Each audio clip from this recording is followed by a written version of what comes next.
Hello， 大家好，我们是草妮妮和汉堡，今天带来搞笑脑洞美漫《飞出个未来》第7季第14集。这一集讲的是关于飞船的故事。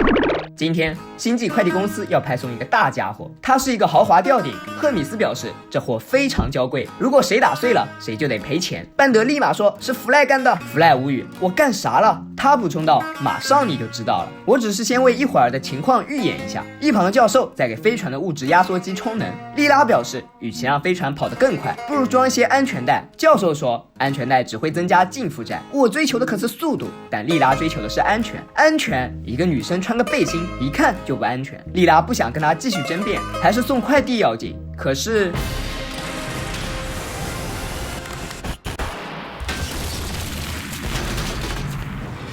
果然还是班德靠谱，如他所说，吊灯打碎了，飞船也报废，正好把他扔进垃圾堆。莉拉早就受够了这架飞行绞肉机，她要换一架全新的、更安全的飞船。教授却不同意他的做法，飞船可是他多年的心血，他甚至为他取了名字，叫做贝西。看着贝西被拖走，他生气地吼道：“你们不要贝西，就是不要我了！”然后离开公司，来到地球上最快乐的地方——报废场。在这里，他利用整个报废场的废物改造了飞船，并把它开走。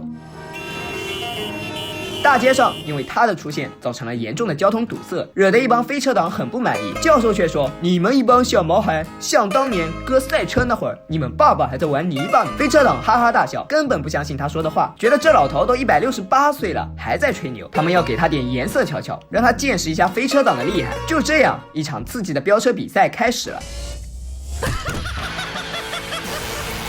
输的人要给赢家报销1整年的医疗保险。眼镜男却不在乎什么保险，他想要米克斯跟他约会，可是米克斯是本姨的，他把他从施虐狂爸爸那里救了出来。比赛仍在继续，没想到教授还真有点本事，飞车党刮目相看。不过这也引起了警察的注意，他们要将飙车团伙抓捕归案。飞车党慌忙逃跑，教授表示，你们要有我这样的飞船，就不会害怕警察了。米克斯说，既然你的飞船这么屌，那你为什么还被他们紧追在屁股后头，就像我爸追着我妈一样？好吧，那就让你见见贝西的能耐。说完一顿神操作，然后飞船消失了，甩掉警察还不是分分钟的事。飞车党震惊了，没想到这哥们还玩个跨次元漂移。不一会儿，教授回来了。米克斯表示，你有自毁倾向，教授，你在生活中一定受过伤，就像我们一样，比如我就是语言暴力，那些都过去了，宝贝。伤人的不是他说出的话，是那些言外之粉。有时候解决问题最好的办法就是加快速度甩开他们。所以你要加入我们吗？可教授根本没听懂他们什么意思，不过入伙倒是可以。另一边，莉拉的新飞船到了，大家以为有多厉害，结果一言难尽。莉拉表示，别看它的外观不咋地，作用可大着呢。盒子外观可防止飞行速度过快，还有背向式靠椅、衬电式仪表盘，有了它可以监控所有东西，再也不用危险的挡风玻璃了。不过也看不到外面的美景了，但至少还有背托。莉拉却说那是手托。好吧，那就小试牛刀一把。赫米斯让他们把包裹送到3号炫吉星，那是一个围绕巨型彩虹恒星运行的行星，可惜他们看不到，只能在飞船里无聊到睡觉。班德不想睡觉，只想高歌一曲。弗赖觉得他真烦人，然后班德就被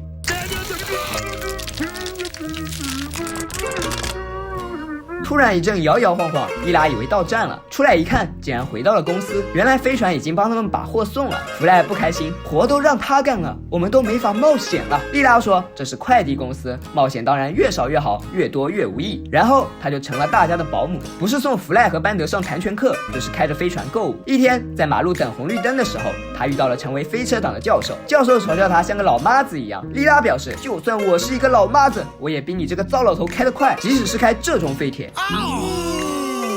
一番话成功激怒了教授，他要和这个中年妇女比一比。两人来到了莫比乌斯带，比赛没警察，没法律，没规则。不，规则还是要有的，就是开过扭曲处的两面各一次，然后回到起点终点线。随着一声令下，比赛正式开始，两人不分伯仲，但年轻到底是优势。莉拉很快就超过了教授，为了不输得太难看，教授使出了绝招跨次元漂移，结果跑错了方向，与终点的莉拉相撞。比赛打成平局，两架飞船也成了圆形平板。众人悲痛，以为他们都 over 了，但其实他们只是到了2维世界，体重也没了，像卡通人一样。班德问怎么样才能出去，教授说答案很简单，只有3个字，就是出不去。在这个世界里，他们只能像螃蟹一样横着走，也不能吃东西，因为两端式的消化系统无法在这个次元工作。在这里，他们被分成了2个部分，根本无法吞咽和消化食物，看来得尽快回到3维世界啊！但这里的人却不相信有3维世界，他们认为教授就是个扯淡狂，给他们的思路开了天窗，要解决掉这些外来分子。于是大家做着背西逃跑，在死亡面前，他们选择了速度，可是一直跑也没用啊，必须要回到原来的世界。莉拉觉得可以试试跨次元漂移，既然之前去过4维空间，那也许能回到3维空间。说的没错，但在漂移过程中，速度要快，姿势要帅，奥利给！最后通过这个方法，他们在被熔炼的最后一刻成功回去了。米克斯也获得了父亲的肯定，好一个圆满的大结局。表面看似风光无限的飞车党，其实内心也有很多心酸。那些所谓的小流氓、小混混，别看他们整天满口胡话，其实骨子里胆小的不行。没有人愿意糟蹋自己，好跟坏谁都分得清。那些不爱上学、成绩差的孩子，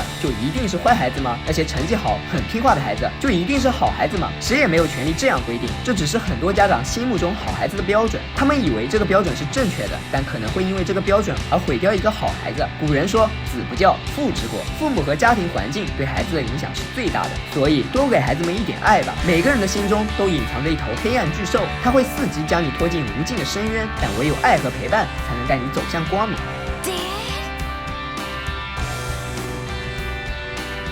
好了，本期视频就到这里了，喜欢的朋友别忘点赞、评论、加关注。我是曹妮妮，咱们下期再见，拜拜。